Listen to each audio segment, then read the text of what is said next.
ኢትዮጵያዊው ሴት አጥማጅ ዓለም አቀፍ ስካመር አብርሃም። ኢትዮጵያዊ የተሳተፈበት የባለብዙ ሚሊዮን ዶላሩ ዓለም አቀፍ የማጭበርበር ወንጀል እያነጋገረ ነው። የኢንተርኔት አጭበርባሪዎቹ የውሸት ማንነት በመላበስ ታዳኞቻቸውን በወጥመዳቸው ውስጥ ለማስገባት በየቀኑ ያላሰለሰ ጥረት ያደርጋሉ። ነገሩ የተፈጠረው ቀድሞ በርማ አሁን ማይናማር ተብላ በምትጠራው ሀገር ውስጥ ነው። ማይናማርን ከታይላንድ የሚያገናኘው ድንበር ላይ እጅግ በርካታ የመኖሪያና የሥራ አፓርትመንቶች ተገንብተዋል። በእነዚህ አፓርትመንቶች ውስጥ ከ3000 በላይ ሰው ይኖራል። በርከት ያሉ አፓርታማዎች በሰፊው ጫካ መሃል መገኘታቸው ብቻ ሳይሆን በውስጣቸው የገበያ አዳራሾች፣ ሱፐርማርኬቶች፣ ሱቆች፣ ምግብ ቤቶች፣ መጠጥ ቤቶች፣ የምሽት ጭፈራ ቤቶች የሚገኙበት ትልቅ መንደር ነው። በአጠቃላይ ምናልባት አነስተኛ ከተማ የሚያሟላውን ነገር ያሟላ ትልቅ መንደር ነው። ከአንዳንዶቹ አፓርትመንቶች ፊት ለፊት እንደ ቤንትሌይ፣ ቡጋቲ አይነት ቅንጡ መኪኖች ቆሞ ማየት እንግዳ አይደለም። የዚህ ዘመናዊ መንደር ዋነኛ ነዋሪዎች ከብዙ አገራት ለእንጀራ ብለው ተታለው የመጡ ወጣቶች ናቸው። ከህንድ፣ ከፓኪስታን፣ ከባንግላዴሽ፣ ከኬንያ፣ ከኢትዮጵያ፣ እጅግ በርካታዎቹ ደግሞ ከቻይና የመጡ ናቸው። ለነገሩ የእነዚህ አፓርትመንቶችና የማታለል ቢዝነሶች ባለቤቶችም ቻይናውያን ናቸው።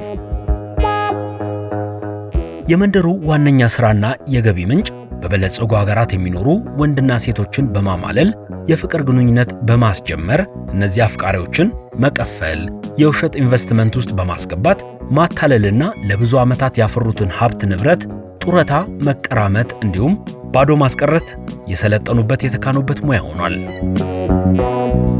ማይናማር ወይም በርማ በወታደራዊ ስርዓት የምትተዳደር ሀገር እንደሆነች ይታወቃል። ከቅርብ ወራት ወዲህ ግን ከማይናማር መንግስት ጋር ነፍጥ አንስተው የሚዋጉት አማጽያን ይህንን ቦታ መንግስትን አሸንፈው በመያዛቸው ለዓለም አቀፍ ጋዜጠኞች ቦታውን ክፍት አድርገዋል።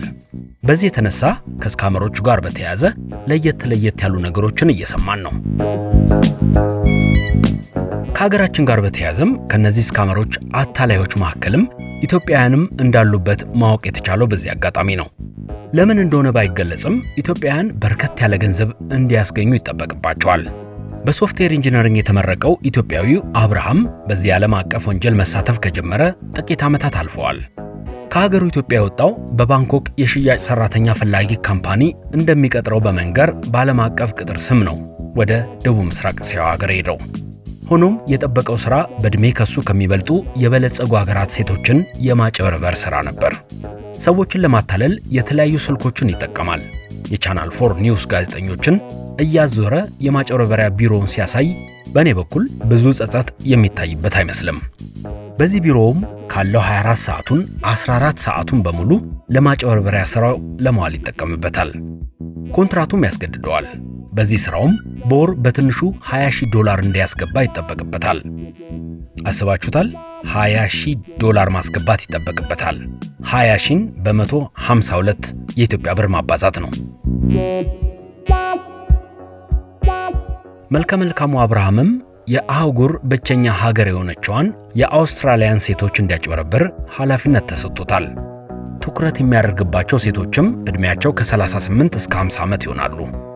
እንደ አብርሃም ገለጻ ከሆነ ዕድሜያቸው ገፋ ያሉ ደንበኞቹ ጥሩ ደንበኞች በሚለው ስር ይካተታሉ። ምክንያቱም በዕድሜ ገፋ ያሉት ደንበኞች ብዙ ጊዜ ብቻቸውን ስለሚሆኑ የፍቅር ግንኙነት ለመጀመር ከሚገባው በላይ ቃደኛና ዝግጁ ናቸው። ይህንን ድክመት ነው እንግዲህ እና አብርሃም ሾልከን እንገባበታለን የሚሉን።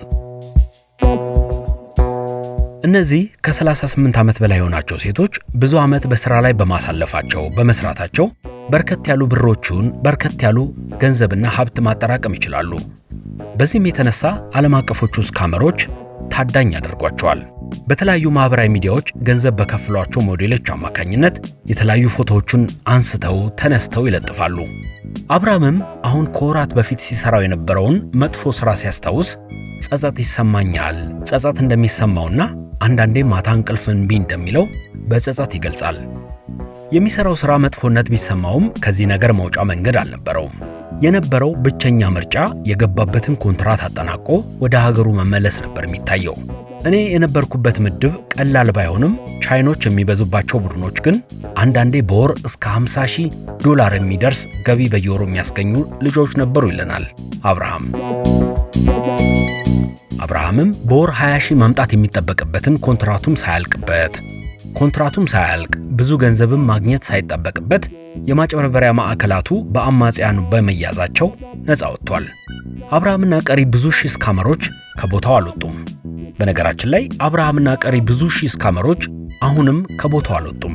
ምናልባት ቀንቷቸው የመንግስት ኃይሎች ቦታውን ከተቆጣጠሩት ጥሩ ገቢ ያገኙበት የነበረውን የማታለል ሥራ ሳያመነቱ የሚቀበሉ ብዙ እንደሚሆኑ ይገመታል። አበቃን።